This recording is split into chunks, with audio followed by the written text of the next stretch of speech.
Kekalahan timnas sepak bola Indonesia dalam beberapa pertandingan dianggap mengecewakan oleh rakyat Indonesia. Bola Indonesia kembali menjadi sorotan publik internasional. Pelanggaran keras. Sejumlah peristiwa menarik terjadi di Piala Dunia 2014. Namun yang paling diingat tentu adalah gagalnya Spanyol lolos dari fase grup. Padahal Spanyol datang ke Brazil dengan status sebagai juara bertahan. Kemudian publik sepak bola juga tentu ingat bahwa bagaimana kekuatan Brazil yang cukup meyakinkan dari babak penyisihan hingga semifinal dihancurkan oleh Jerman dengan skor yang sangat telak 7-1. Yang menarik tentu adalah partai final ketika Argentina bertemu Jerman. Kedua tim pernah bertemu di final pada 1990 dan saat itu Jermanlah yang keluar sebagai juara. Dan pada episode Piala Dunia 2014, Jerman kembali mengalahkan Argentina di partai yang sama dengan skor 1-0. Piala Dunia 2014 juga menghadirkan drama tersendiri. Publik tentu ingat dengan insiden gigitan Luis Suarez terhadap bek Italia Giorgio Chiellini di babak terakhir penyisihan grup D. Insiden itu membuat Suarez harus pulang lebih awal dan mendapatkan ganjaran hukuman dari FIFA.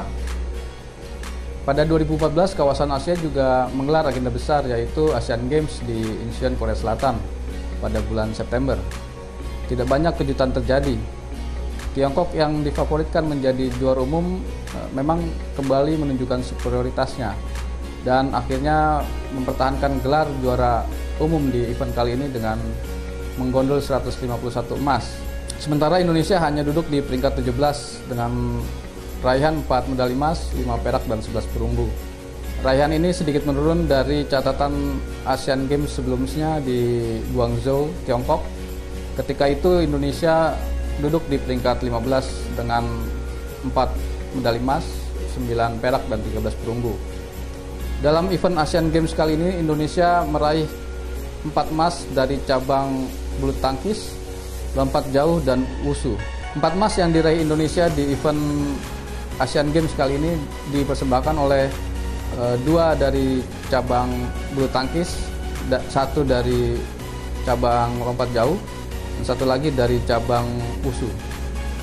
Kompetisi Liga Indonesia pada 2014 berbeda dengan kompetisi tahun sebelumnya karena kali ini Liga Indonesia dibagi dalam format 2 wilayah, wilayah timur dan wilayah barat, sehingga pemenang atau juara kompetisi ini ditentukan melalui sebuah partai final. Pada partai final lalu, Persib Bandung dan Persipura adalah 2 tim yang memperebutkan gelar juara sepak bola kasta tertinggi di tanah air ini. Pada final tersebut, Persib Bandung akhirnya keluar sebagai juara setelah melalui drama adu penalti. Di cabang sepak bola sebenarnya ada 2 event penting yang dihadapi oleh timnas Indonesia. Yang pertama adalah Piala Asia U19, yang kedua adalah Piala AFF. Namun di 2 event tersebut, Indonesia gagal mencapai target. Di Piala AFC U19, Indonesia yang ditargetkan untuk mencapai 4 besar harus kandas di babak penyisihan grup. Begitu juga dengan yang dialami timnas senior di Piala AFF yang berlangsung di Vietnam.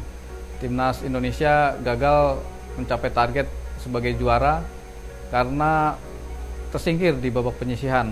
Selain minimnya prestasi timnas Indonesia di kancah internasional, pada 2014 sepak bola tanah air juga diwarnai oleh insiden sepak bola gajah yang melibatkan tim divisi utama PSIS Semarang dan PSS Sleman. Dalam pertandingan kedua tim, 5 gol yang tercipta adalah hasil dari bunuh diri, sehingga PSSI sebagai otoritas tertinggi sepak bola di tanah air turun tangan untuk menginvestigasi kasus tersebut. PSSI sampai saat ini baru bisa menghukum aktor di lapangan yang terlibat dalam insiden sepak bola gajah tersebut. Namun sampai saat ini siapa aktor intelektual di belakang insiden tersebut belum bisa ditemukan oleh PSSI.